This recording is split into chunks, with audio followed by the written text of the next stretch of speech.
Hello and welcome to this episode of the Higher Ed Geek Podcast, episode number 163, with Joshua Broggi of Wolf University, a really unique network that he's working on that really dismantles some of the borders and kind of gatekeeping that has existed in higher ed for a very long time. So I was really excited to talk with him about his model, the work that he's doing, and specifically about supporting global online learner communities and the best practices that he's found in doing that. So definitely connect with him, check out Wolf. They're doing really cool stuff, and really happy that we got to have this conversation. And as we head into this episode, definitely take our listeners survey, check out our merch store, all the usual stuff.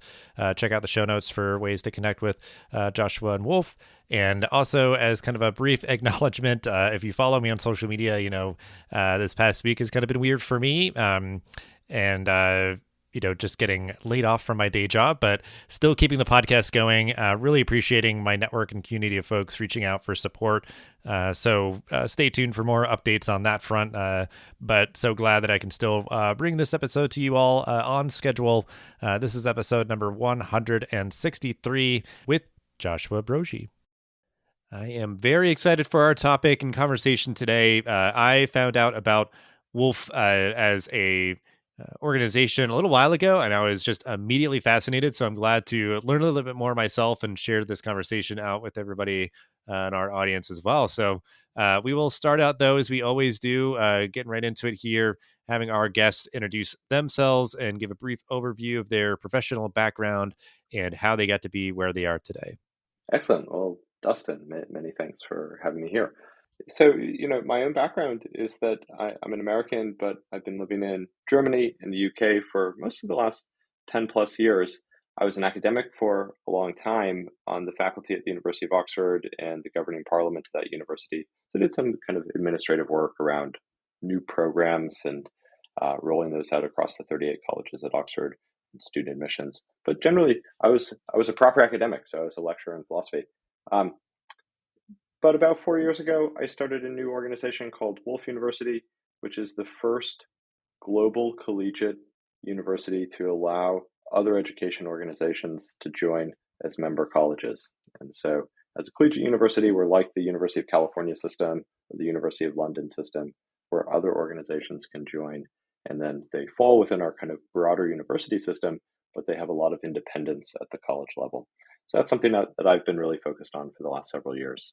Yeah, that's what really interested me. I think it's such a, refreshing and new approach to kind of innovate how colleges work, frankly, or like I think you do see a lot of, kind of gatekeeping and friction for these sort of new approaches and everything. So, if you just want to, before we get into the rest of our conversation, explain a little bit about what Wolf as an organization does in terms of, like you said, like the sort of foundation or sort of structure would be familiar to people, but I guess like sort of day to day, like what you do for the various kind of members of the greater Wolf University kind of community and everything. So yeah, just explain a little bit about what Wolf does exactly. Yeah, so our mission is to increase access to world-class higher education and ensure that it's globally recognized and transferable. The transferability bit generally means proper accreditation and having governments, really be able to recognize what we're doing. So, like other collegiate universities, we have many colleges. Oxford has many colleges, and there are 38 of them. The Delhi University has maybe 98 colleges. The UC system has colleges. And I would tend to position collegiate universities on a spectrum where at one end you have a very kind of top level university centric approach. So Oxford would fall into that category. Nobody says, Mom, I got into St. John's College. They'd say, Mom, I got into Oxford.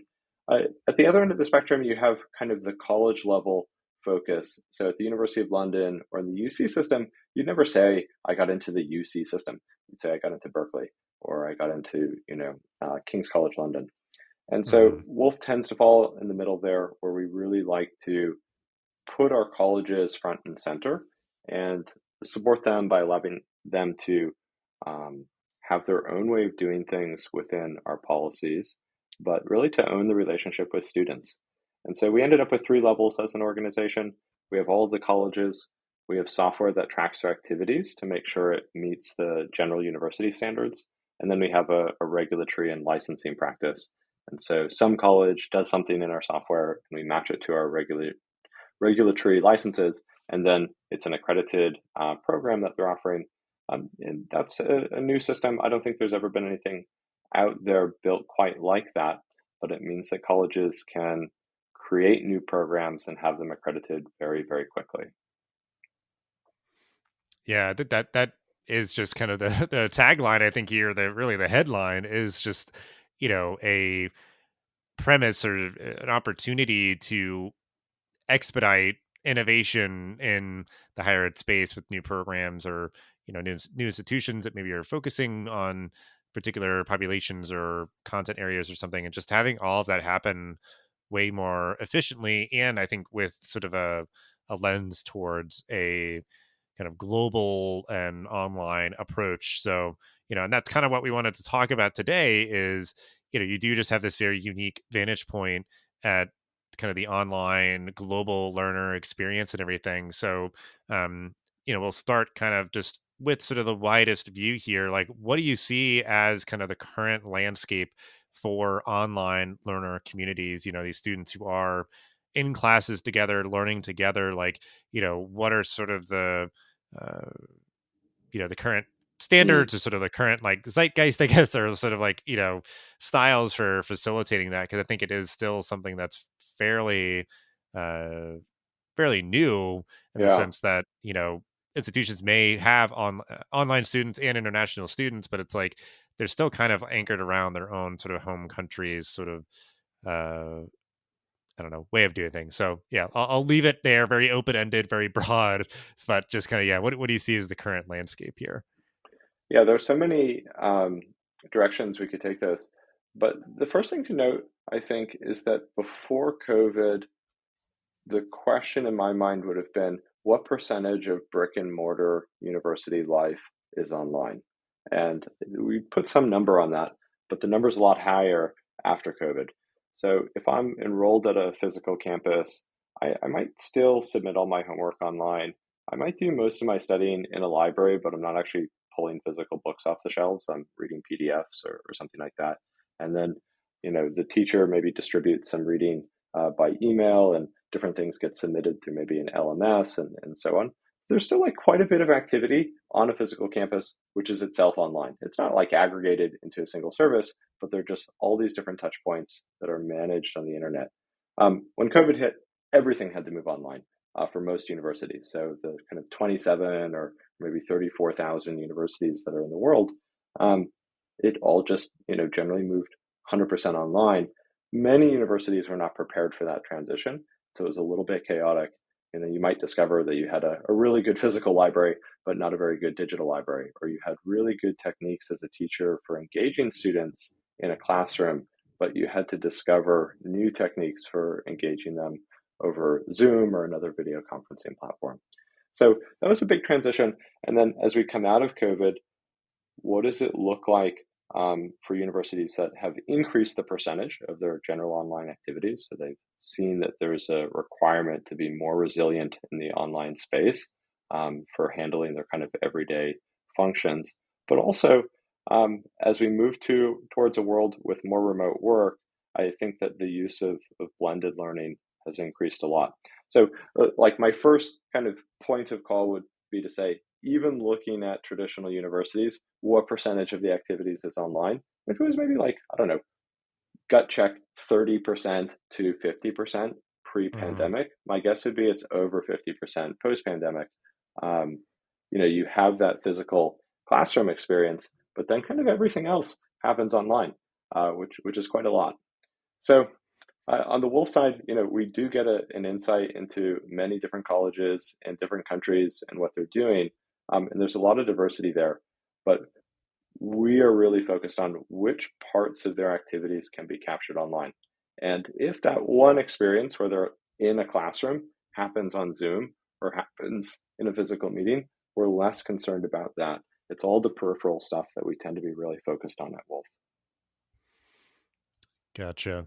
Yeah, and that is like a really good point. Is like, you know, the sort of digital augmentation of the higher ed experience was sort of creeping its way in slowly but surely. And then, as with so many other things, and this is almost becoming sort of like, you know, I don't know, like a cliche thing to say, but like, the pandemic accelerated change. And, in this context, it was like, yeah, everything from the learning management system to, yeah, like how are classes facilitated and how are students and faculty and staff all communicating with each other. So I think you've seen uh, so many different things kind of blossom and just really like solidify their position to where, like you said, like at least like half of the experience is happening, you know, digitally, and it's the entire scope of the student experience is going to have some aspect of it that is happening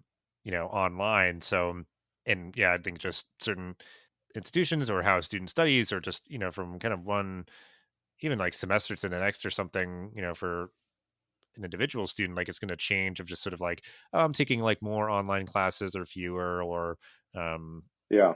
different things like that. But like, I've just loved to see, especially like for online learner community stuff around like doing like asynchronous like chat platforms, and how are these students like collaborating and communicating with one another.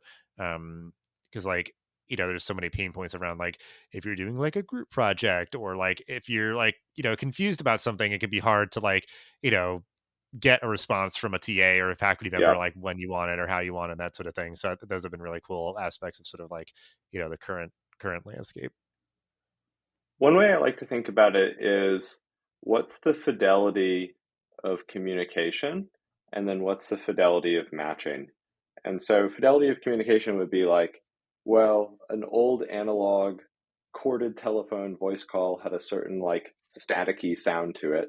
And Hmm. maybe more recent technologies have a slightly better sound. And the speed at which your voice is carried introduces a lag, and all of that adds up to a kind of friction that makes it feel harder to communicate with people over distance.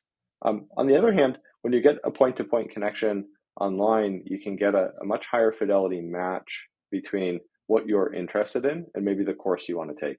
And so if you just go to a physical campus, you're kind of rolling the dice after that, that you're going to get all the matches that you want. I really want to take a course in X or a course in Y, and you hope that they've got somebody who's teaching those courses, and you hope that they're good. Whereas if you do it online, you have a much broader pool to select from, and so you get a higher fidelity match, but maybe the fidelity of communication is lower, where you have these frictions around communication and so on. One of the really interesting things to me is, well, as we start optimizing more for fidelity of matches and the quality of online communication improves, when do you get a kind of tipping point where it starts to feel a lot more like natural conversation when you're having a video call? Those microsecond lags are no longer as much friction, and you're just a lot happier that you've got a fidelity of match where you're talking to the right people. So that's like one of the spectrums that I tend to think about. It's been great to see the quality of tools improve over the years. And if we look at that kind of trajectory of tool improvement, I think that directionally, it seems like we're going to end up in a place where we have higher fidelity communication using technology than we do today. And that will increase the sort of um, desire for people to get a high fidelity match. Hmm.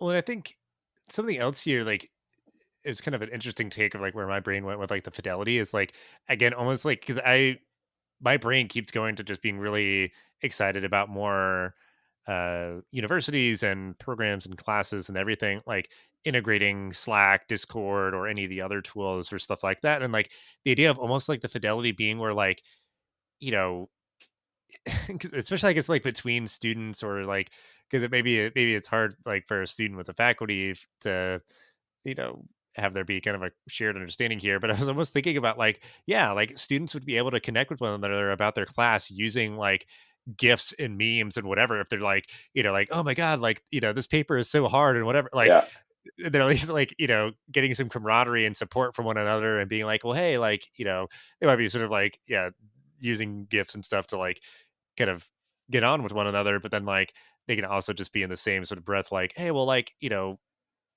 here's like a study guide or something that I use that like really helped me like to kind of organize my thoughts or something, whatever. Like, but there's also just like the asynchronous part of it, so you can kind of jump in when you're ready and able, or catch up on everything that happened before. And Yeah. if you need to kind of like reread things, so that like kind of fidelity to it, where like, you know, because I was thinking of, yeah, like the idea of maybe like way back in the day, so the advent of like, oh, well, like I can call my faculty member on the phone because they've got a phone number, and like I, whatever. And it's like, yeah, like there's a value in that, where it's like, okay, I'm at my house and, maybe my faculty member is in their office on campus, and it's like one to one. But like you said, it's like, oh, well, like the quality is not really great and all that. But it is like, I know I am talking to this person right now. Like, or I Yeah. guess I have a certain deal of confidence. I can't see them. I'm just trusting by the weird sounding variation of their voice over the phone or whatever. But like, uh, so that there's value in that, but then there's all those other things where it's like there's still a lot of room for improvement. And now, here we are where it's like,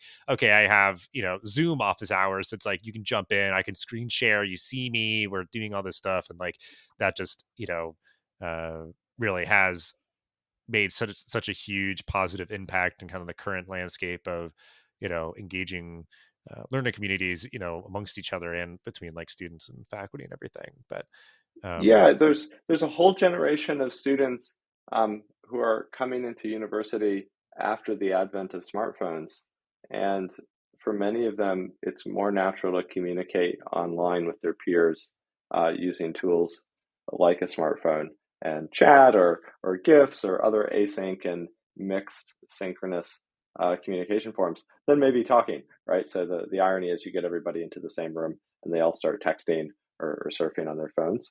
Um, like, there are definitely advantages of having um, online mediums to support even for a physical meetup. But of course, we're all physical people. We all, want to see people in real life.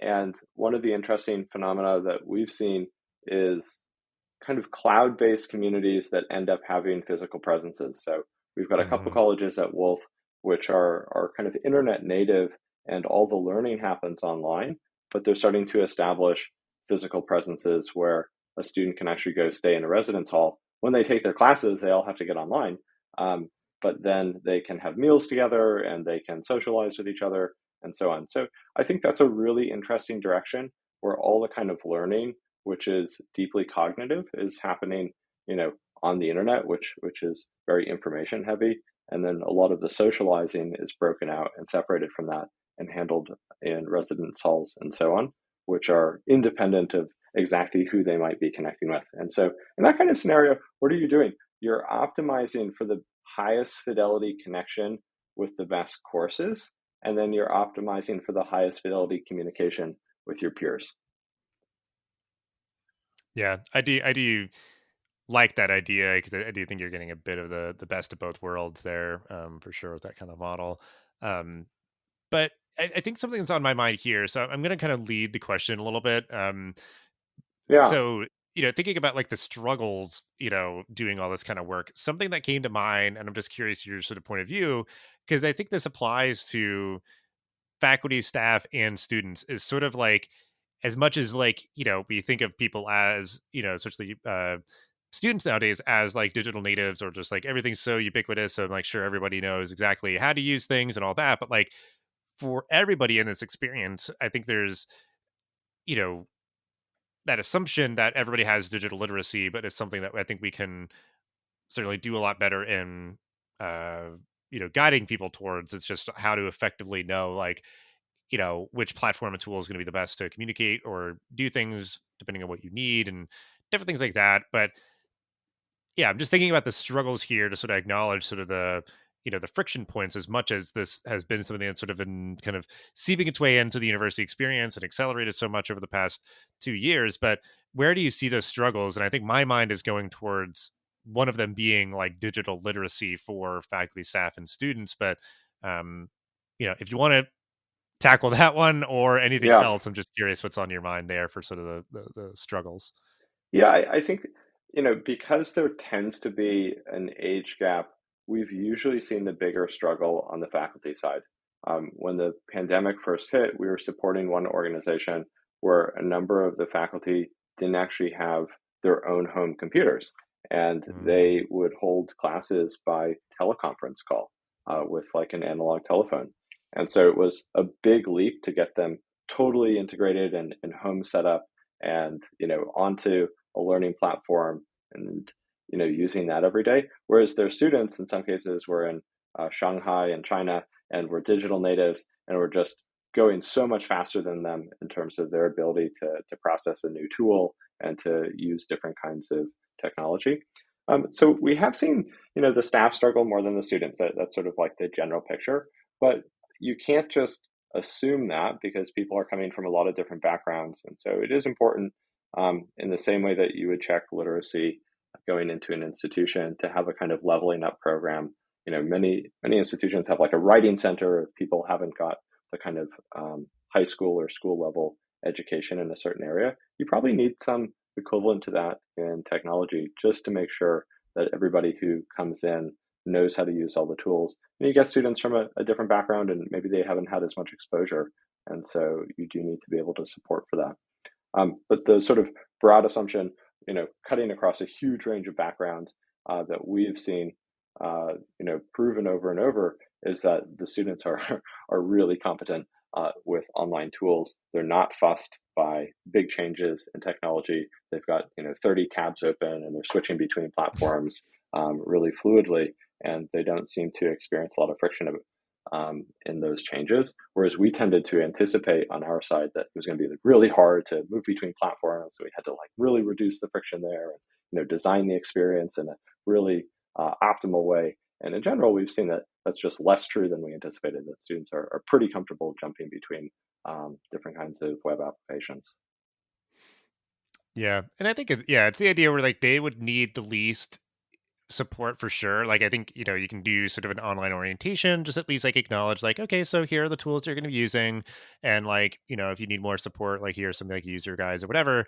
And then like, yeah, like definitely focus more of the energy and support for faculty and staff. Cause I think like, I've seen and even kind of like heading towards my next question, but like some of the strategies here is like, yeah, like you may make sure that you have dedicated support staff that can maybe even like sit in live sessions when like an instructor is teaching online, so they can just focus on teaching. And if they're like, hey, support person, like I'm having a little bit of issue doing X, Y, or Z, and the support person just sort of like, you know jumps up and is able to like, do stuff on the back end on a technical level Yeah, while the faculty focuses on teaching and those sort of things. But yeah, just like knowing that I think it's time well spent, and it's good to invest resources and being like, okay, like we're gonna like over the summer or whenever, like make sure we have like workshops and all that for folks to jump in. If like, hey, if you really feel like you want to have more of a deep dive on how to better use the learning management system, or anything like that, like, we'll walk you through it. Cause again, yeah, like anybody, faculty, staff, or students, there's going to be the people who are just a little bit, more inclined towards kind of climbing up the learning curve than others. So it's like, well, let's just make space. And it can even be, okay, we've got these champions who are like rock stars at using this particular tool. Let's tap them on the shoulder to be like, hey, would you like to teach your colleagues about how to, better use this platform and stuff, just so that everyone's more comfortable. But I just, yeah, I mean, there's that piece of it, like digital literacy, just comfort with tools and everything. And certainly like uh for students, I think like another aspect of it is sometimes how you speak online, because like the idea of like, so much of it happening just sort of like over chat and text and stuff like that, where it's just like, just be a little bit mindful of like how you say something, because you know somebody's reading that with whatever sort of yeah, mindset they're coming at it with. So just like, simple things like that. And it's just like, you know just not taking it for granted, and knowing where to sort of put the right kind and the right amount of emphasis to help people be more digitally literate is definitely, yeah. I think, good to try to overcome some of those struggles. But um It seems like one of the issues is, what is the institutional appetite for investing in online infrastructure? So mhm, mhm. you had a huge investment into libraries, and you had huge amount of training and thoughtful practices that were built around libraries, to get faculty trained, to have incoming students walking on tours to the library. at a certain point in time to introduce the card catalog system and how to find a book and things like that. And most of that stuff is really being replaced by newer online tools. And there hasn't always been the same level of investment and thoughtfulness around how to make these tools have the same level of importance as those older physical tools. And they do have the same level of importance. At least in my experience, anecdotally, I would say if I assign students in my teaching at Oxford some set of books in the library, and then I also attached PDFs of a set of articles, they always just read the PDFs. And if I provided, an online link to like the online version of a book, those ones would show up in the footnotes, and the ones that didn't have an online version didn't get read. And, really, we've got to take seriously the fact that people are going to use the online resources, and we need to have investment and training around those, which is commensurate with their practical importance. So, like on the infrastructure side, I'd say, we've got a long history in universities of investing a lot, and we've got to treat the kind of digital infrastructure in a similar way. On the kind of online communication side, yeah, there are probably techniques that need to be honed for how to understand the different registers of communication that happen online. What's an informal chat with your friends versus what's a chat with your professor? How might those look different from each other? And how do you communicate professionally online while ensuring that other people don't misunderstand you and that it's still a kind of courteous and supportive environment? Yeah. Um, the last point here, um, that I'm kind of thinking about as struggles too is what you're kind of acknowledging is like the access that students have, and like it's just something to be mindful of, because I think it's still kind of funny to me that like I think sometimes the point of view of being like really mobile optimized and mobile friendly, because like it just made me think when thinking about students across the world and everything, like there's just sometimes like culturally where like it just depending on how old you are or where you come from, where there's just like they just lean so heavily on using their phone for everything or other kind of devices, and then when they're coming to college, like that's how they're planning to engage in their studies. Is like, yeah, I mean, like I'll do a lot of it on my phone, right? It's like, well, maybe hopefully like in terms of like how the institution's set up to have students like access the various like tools and platforms and stuff like that. So um yeah, and because what sort of got me thinking about that was just when you mentioned like, yeah, like, well, even certain faculty like don't have like stuff set up, either at home or I'm sure maybe even like in their offices to like, be really conducive to, teaching well online or, engaging with their communities and everything. So maybe that's just another sort of like, you know, little thing to put in people's ears, just to be thinking about just like, yeah, like how are we, sort of innovating our experience to sort of like, you know, just be better conducive to success in the space for global online learners, which I think every institution now recognizes is going to be you know just here to stay and part of their strategy moving forward and everything. But I think it takes a lot of like sort of these just the overriding philosophy, but then it can just kind of boil down to sort of the really micro sort of choices you make about how you sort of train and support people, and just the way that you set up access points for how students and everything kind of navigate the institution online. Yeah. Once you concede that a student is going to gather most of the information for anything they're learning online, then you have to begin to develop strategies for training people to sift information and evaluate what good sources of information are on the internet. And that isn't as well defined, I would say, compared to older methods that used physical books, where you could determine whether the book was peer reviewed, whether it was published by a university press, whether it was citing original sources, and so on. And that just looked a lot more obvious, and the techniques for determining the value of the information were a lot clearer when you only dealt with physical resources. One of the things we've had to do at Wolf is create a kind of resource classification system for evaluating the overall compliance with accreditation of any given program, and really be able to say at a granular level, are students reading, junk, or are they reading stuff that is substantive? And how do you go about defining what counts as graduate level reading versus undergraduate level reading. What are the quality of resources involved in a program? So I think that's new terrain. We're probably breaking some new ground at Wolf in the way that we've developed something called an accreditation quality score and tried to use that internally to assess whether or not programs are meeting all the standards. That it would have been probably easier to assess if it were a purely physical information-based environment. Hmm.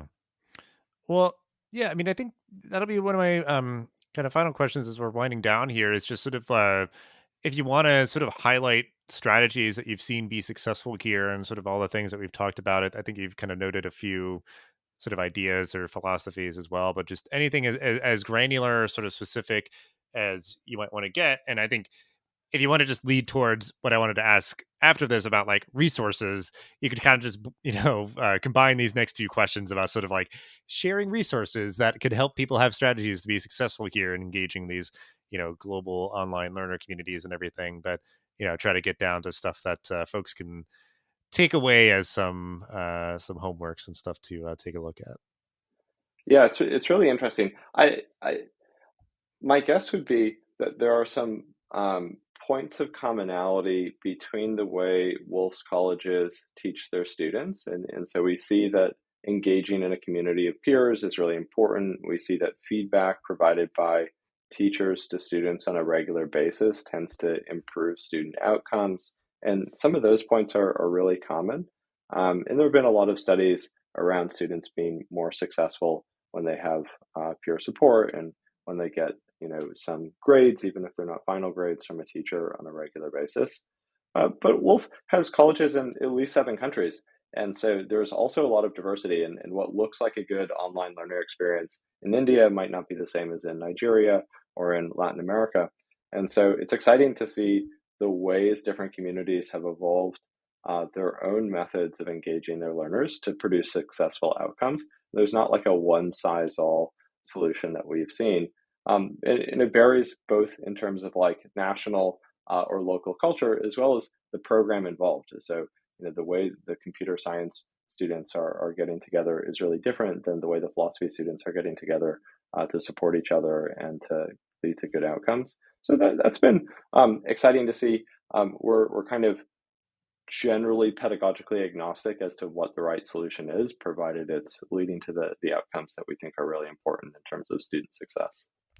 And it makes me think too, because I think that's an important recognition is that there's not kind of the, like you said, one size fits all. Like, well, if you just do this, then it's all going to work out perfectly. But as I was listening to a Freakonomics podcast episode that was acknowledging sort of cultural differences, and that um, I, they said it explicitly in the episode, and I just, it makes sense that they said it. I just wouldn't have thought it, without the sort of the prompting, but that it seems to be a American thing to want just sort of the like black and white. So it's like, all right, just tell me what to do. Like, how do I do it? Like, what's the, what's the strategy? How do I, whatever. And it's Mm, just like, everything's a little bit more complicated and complex than that, like, so it just takes just that little bit more kind of thoughtful approach to kind of, examine things and sort of take what feels as though it's going to be that sort of better fit and more sort of uniquely contoured to, yeah, like your institution, how you, uh, instruct your students and just sort of, yeah, your kind of cultural sort of climate and everything. But um, yeah, I mean that's almost just like the big strategy or sort of the advice is to just kind of not just think like, okay, if I just like do this, then yeah. everything's just gonna work out perfectly.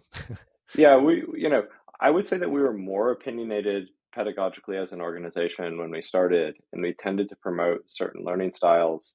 And we increasingly discovered that there were other just as successful learning styles, and that what really mattered was, are students achieving the learning outcomes that have been set out in this program? Are they able to, perform the tasks or understand things? Do they have competence in the area? And there might be a lot of different routes to getting there. So I've gotten less opinionated about what counts as good pedagogy and gotten more focused on the kind of learning outcomes over time and whether or not students are really competent at the end. That makes a lot of sense. And I think, yeah, like you and your team always being the resource to share. I'm sure, like you said, like you just have, so much that you can sort of pull from, or hopefully just like get folks thinking with if they connect with you all. But yeah, we'll end on our usual ending question here. If you just want to share a final thought or call to action on this topic to end the episode, but yes, the floor is yours. Well, you can certainly learn more about Wolf at wolf.university. It's WOOLF, and our mission is to increase access to world-class higher education. If you're looking for a book that's more tactical around, the principles of online learning, I'd recommend Stephen Koslin's Active Learning Online: 5 Principles that make online learning successful. And that's a sort of great resource if you're really interested in, how many minutes should pass before you have a trigger for a student to learn something and remember something and things like that. Perfect. Well, it's a beautiful thing to have kind of call to action towards a great resource like that, and to just connect with you all to keep the conversation going. So we have all the ways to do that and the things that we've talked about in the show notes as usual. But thank you so much, Joshua, for hanging out and sharing all that you did, and for the great work that you and your team are doing there at Wolf. And because I've just been really fascinated by it, so I'm just very grateful for the opportunity to kind of just hear more from you and kind of what you're thinking about, and just sharing this all out with our community here. So just thank you for the time. Well, thanks, Dustin, for having me. Really appreciate it. Thanks for listening to this episode of the podcast. Make sure to rate, review, and subscribe so you never miss an episode. Thanks again for listening, and we'll see you in the next episode of the Higher Ed Geek podcast.